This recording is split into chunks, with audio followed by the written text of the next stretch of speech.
La maternidad de María es totalmente milagrosa e irrepetible, porque es una maternidad virginal. Es decir, la Madre de Jesús es totalmente y siempre Madre Virgen. Esta es la fe de la Iglesia, que se condensa en la antiquísima fórmula, Virgen antes del parto, en el parto y después del parto, y que ha sido ratificada por los papas de forma reiterada. El estudio de la virginidad de María tendrá tres perspectivas: la realidad de su integridad corporal, las razones para su maternidad virginal, y la riqueza espiritual y teológica de la virginidad mariana. Tema 3. La siempre Virgen.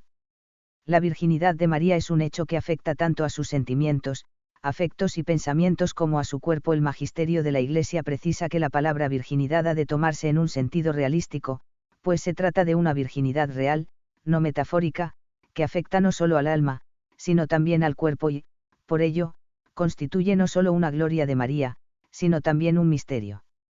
1. Sentido teológico de la virginidad. Si desde un punto de vista técnico se entiende por virginidad la integridad corporal de una persona que no ha tenido relación sexual, desde una perspectiva neotestamentaria, la virginidad tiene un alto contenido teológico, espiritual y existencial, supone la entrega total de la persona, alma y cuerpo, mente y corazón a Jesucristo. Es un don brindado por el Señor, no impuesto, cf. Mt 19,11, que supone una llamada y una elección previas, que consagra a la persona al servicio de Dios. Esta donación completa de la persona comporta la virginidad del cuerpo, que afecta de forma directa a la corporalidad. Esta integridad inviolada es, como dicen los teólogos, el elemento material de la virginidad. La virginidad del alma, o sea, la decisión consciente y libre de pertenecer exclusivamente a Dios y de apartar todo aquello que atente a la castidad. La entrega con corazón indiviso constituye el elemento formal e intencional de la virginidad. Por tanto, la virginidad presupone y requiere no solo la total integridad física de la mujer como mera realidad biológica, sino la voluntad de conservar siempre tal integridad. Si esa entrega total tiene por motivo una razón sobrenatural propter regnum coelorum, entonces la virginidad, del cuerpo, de los sentidos y del alma, adquiere un sentido trascendente y sobrenatural. Por tanto, el dogma de la perpetua virginidad de María supone las siguientes afirmaciones. María concibió milagrosa y virginalmente por el poder omnipotente de Dios, por lo que Jesús no tuvo padre humano. María dio a luz sin perder su virginidad en el nacimiento de su Hijo. María permaneció virgen durante toda su vida terrestre. 2. Fundamentación escriturística. 2.1. Textos de la Sagrada Escritura. La afirmación de la virginidad de María se apoya en los siguientes textos principales de la Sagrada Escritura. Isaías 7,14. Esta profecía de Isaías nos anuncia: he aquí que la Virgen concebirá y dará a luz a un hijo a quien pondrá por nombre Emmanuel. Las formas verbales, concebirá, y, dará a luz, se aplican al mismo sujeto, la Virgen. Por tanto, ambos verbos se refieren, con el mismo sentido de presencialidad, al sustantivo virgen. Para muchos teólogos en este versículo se afirma tanto la concepción, como el parto virginal. Mateo 1, 18-24. San Mateo narra expresamente el modo como Jesús fue concebido.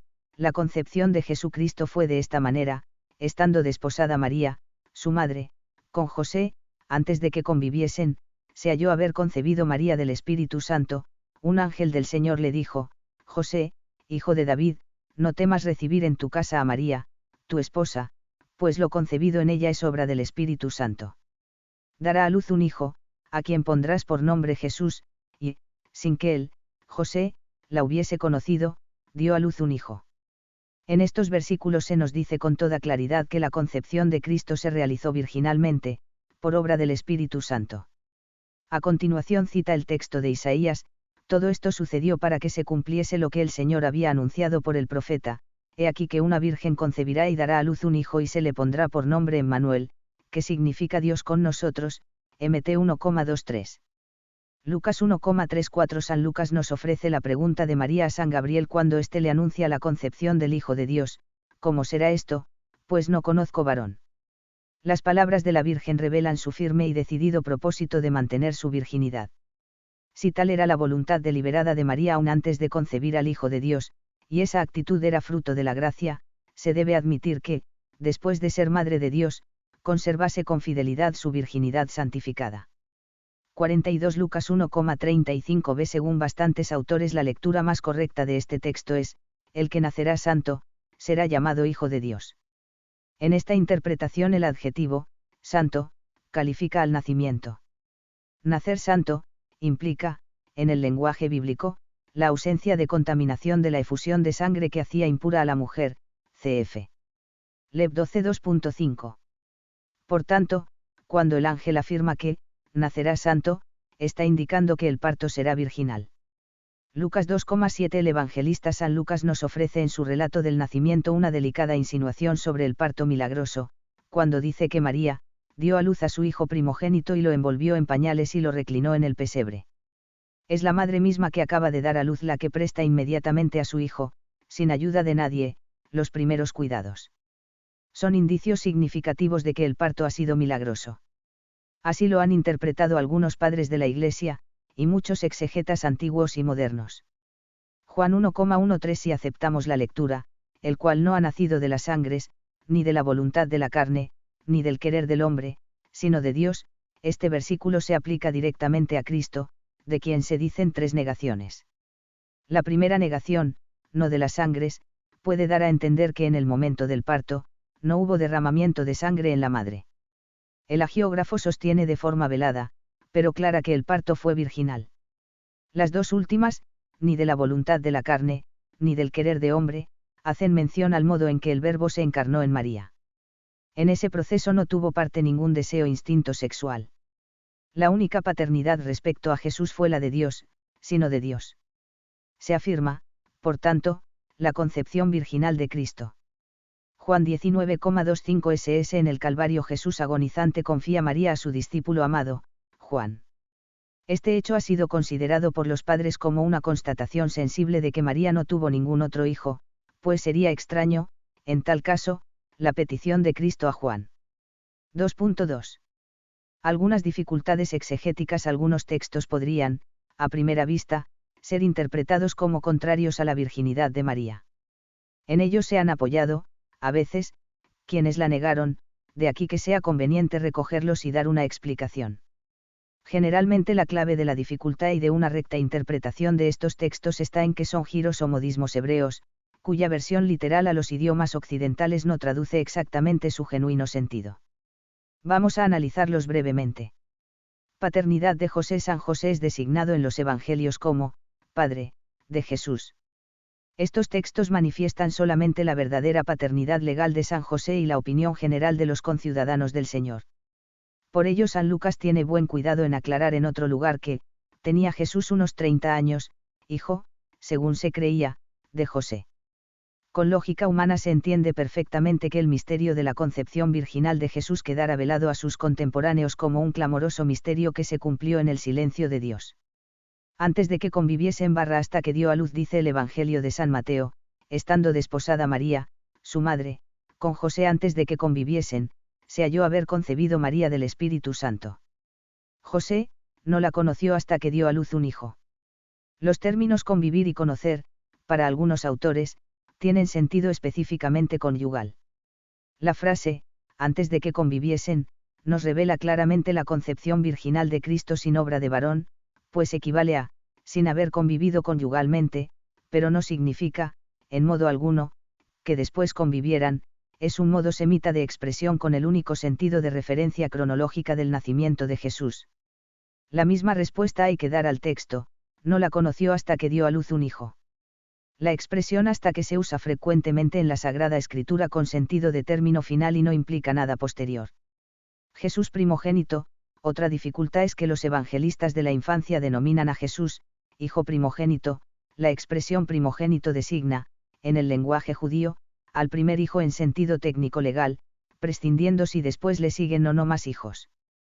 Según la ley de Moisés, el primer hijo era propiedad de Yahvé y debía ser rescatado, y así se hizo con Jesús en la presentación en el templo. Todo ello explica que los evangelistas destaquen el carácter legal de Jesús como primogénito y depositario de los derechos como hijo de David. Hermanos y hermanas del Señor, una tercera dificultad exegética proviene de las alusiones que el Nuevo Testamento hace a los hermanos de Jesús. En efecto, los 4 evangelistas, los Hechos de los Apóstoles y S. Pablo hablan expresamente de los hermanos y las hermanas del Señor.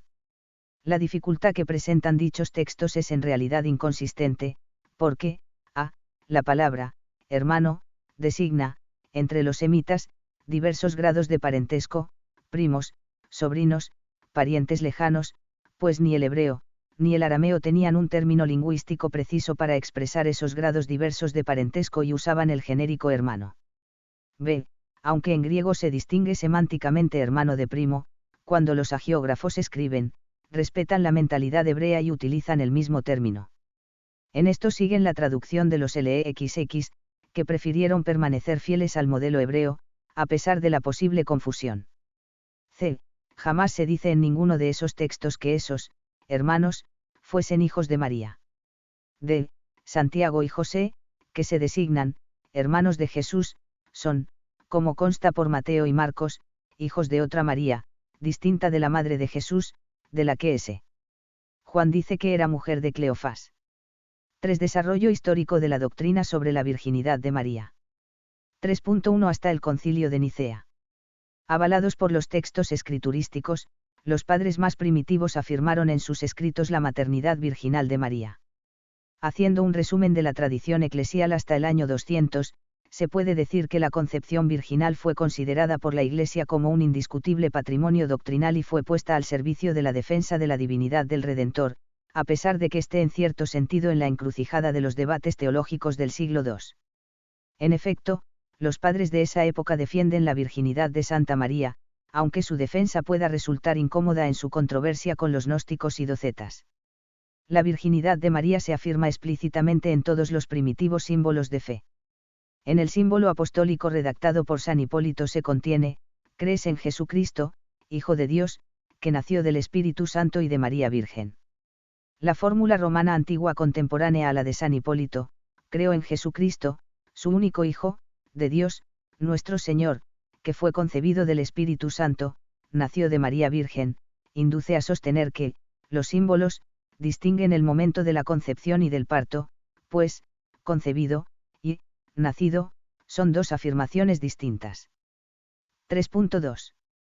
Desde el Concilio de Nicea hasta el Concilio de Efeso.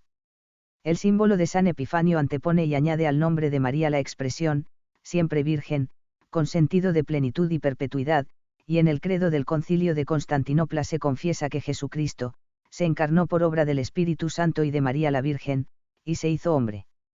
La virginidad es defendida unánimemente por todos los padres.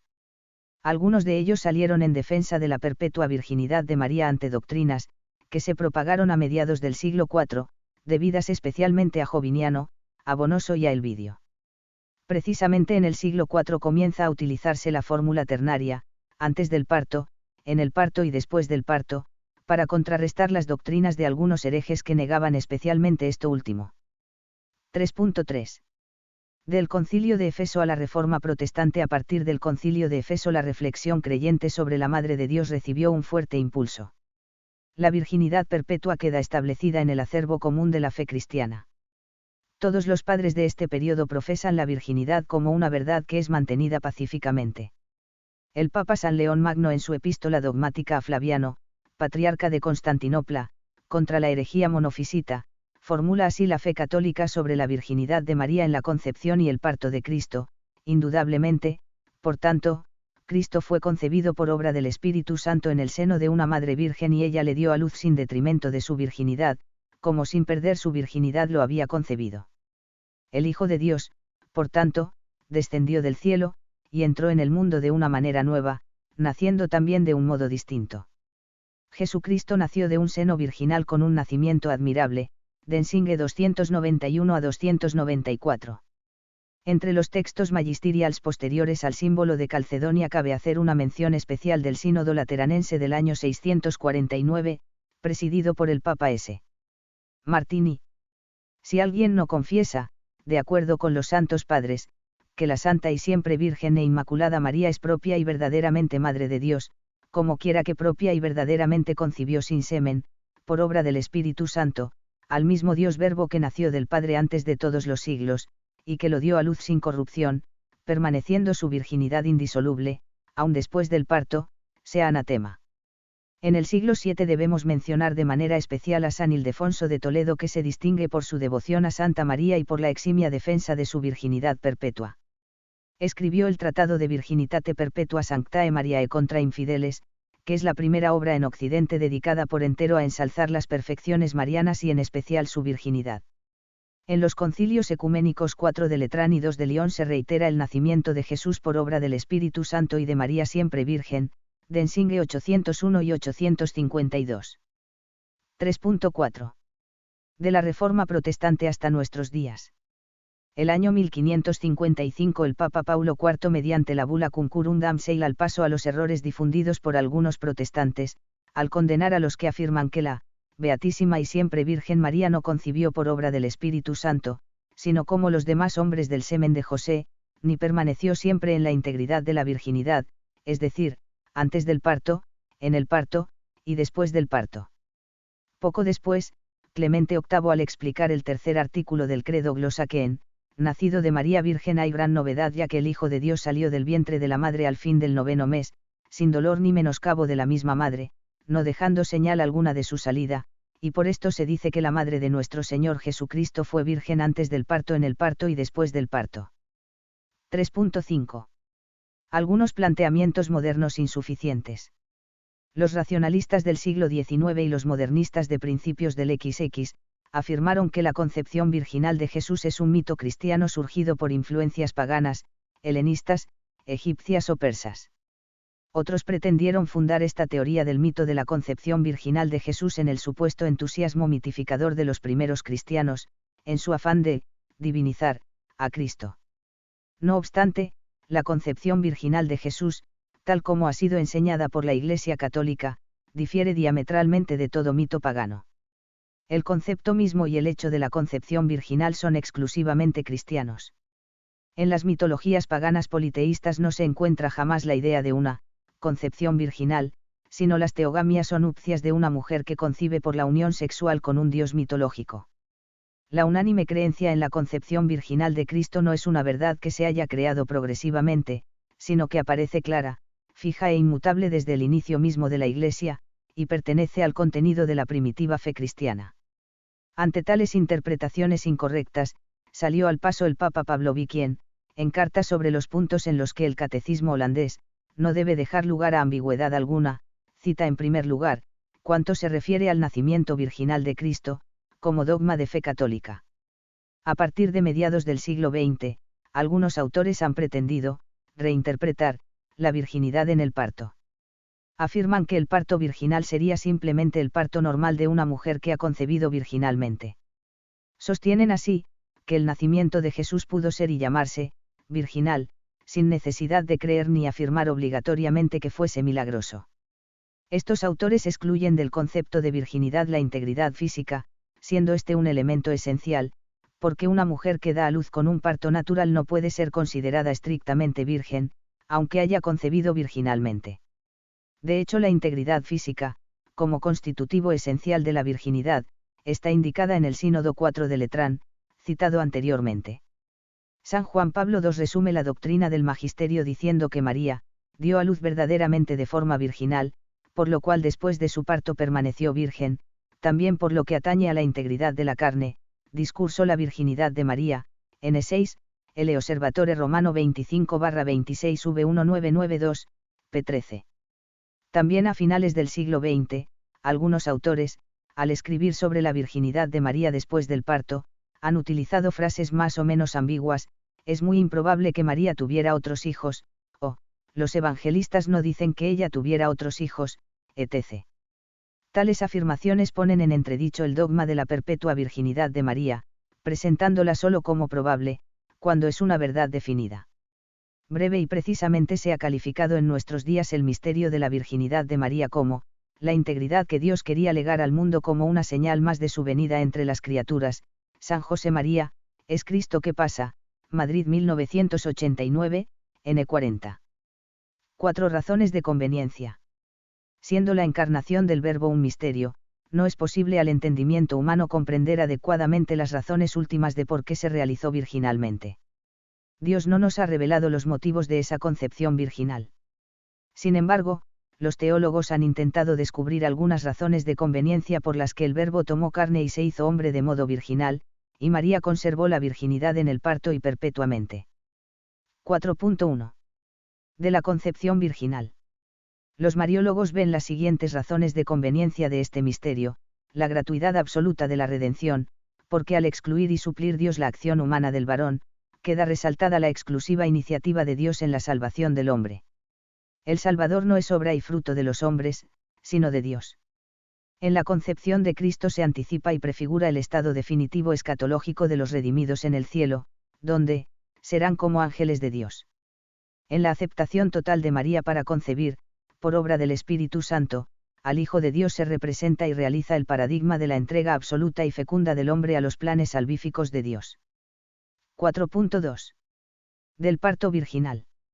Santo Tomás enseña que de la maldición de Eva concebir con detrimento, gestar con molestias y parir con dolor se vio libre la Virgen, que concibió sin menoscabo, gestó con contento y dio a luz con gozo al Salvador, y nos ofrece 3 razones de conveniencia para este parto virginal, siendo el que nace el Verbo de Dios, era conveniente que su nacimiento temporal de una Virgen intacta imitase la incorruptibilidad de su nacimiento eterno del Padre.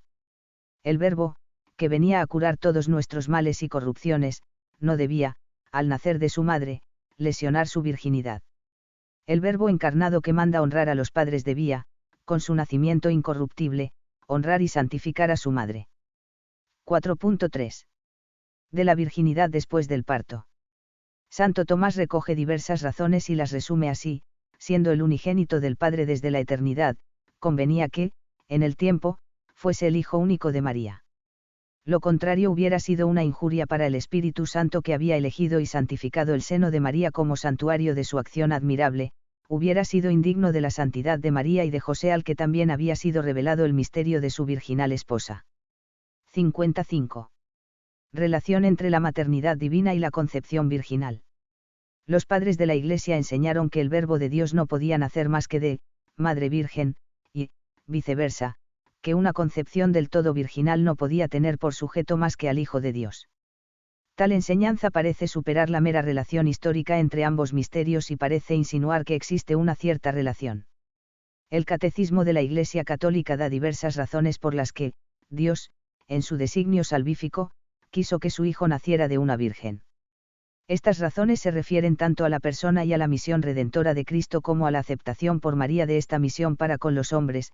En 502 a 507 la virginidad de María manifiesta la iniciativa absoluta de Dios en la encarnación. Jesús no tiene como padre más que a Dios. Jesús fue concebido por obra del Espíritu Santo en el seno de la Virgen María, porque Él es el nuevo Adán que inaugura la nueva creación. Jesús, el nuevo Adán, estrena por su concepción virginal el nuevo nacimiento de los hijos de adopción en el Espíritu Santo por la fe. La acogida de esta vida es virginal porque toda ella es dada al hombre por el Espíritu. María es virgen porque su virginidad es el signo de su fe y de su entrega total a la voluntad de Dios. Su fe es la que le convierte en madre del Salvador. Beatior est María percipiendo fidem Christi quam concipiendo carnem Christi, más bienaventurada es María al recibir a Cristo por la fe que al concebir en su seno la carne de Cristo. San Agustín, de Sancta Virginitate. María es a la vez virgen y madre porque ella es la más perfecta realización de la Iglesia. La Iglesia se convierte en madre, ya que por el bautismo engendra para una vida nueva e inmortal a los hijos concebidos por el Espíritu y nacidos de Dios. Y es, a la vez, virgen que guarda íntegra y pura la fidelidad prometida al esposo. 6. Sentido de la virginidad. En el parto se pueden destacar algunas afirmaciones sobre el sentido profundo que tiene en concreto la virginidad en el parto. La virginidad en el parto tiene valor de signo, el hecho sensible del parto virginal es signo de una acción previa, la concepción virginal. Ambos hechos hacen comprender que Jesucristo, por haber sido engendrado por Dios, es realmente el Hijo de Dios. Tiene una dimensión soteriológica, así como las curaciones físicas realizadas por Cristo en su vida pública son señales anticipadas de la nueva vida escatológica obtenida por su redención. De la misma forma, el nacimiento indoloro de Jesús es signo del nacimiento escatológico de aquellos que han obtenido la salvación por su incorporación a Cristo. La tradición eclesial ha relacionado el modo de entrar Cristo al mundo con su regreso glorioso en la resurrección. En ambos casos permanecieron intactos los sellos del seno materno y de la tumba. María aparece como prototipo del nuevo pueblo de Dios, pues en ella se anticipan los rasgos esenciales Virgen y Madre de la Iglesia, esposa de Cristo, que engendra y da a luz a sus hijos virginalmente.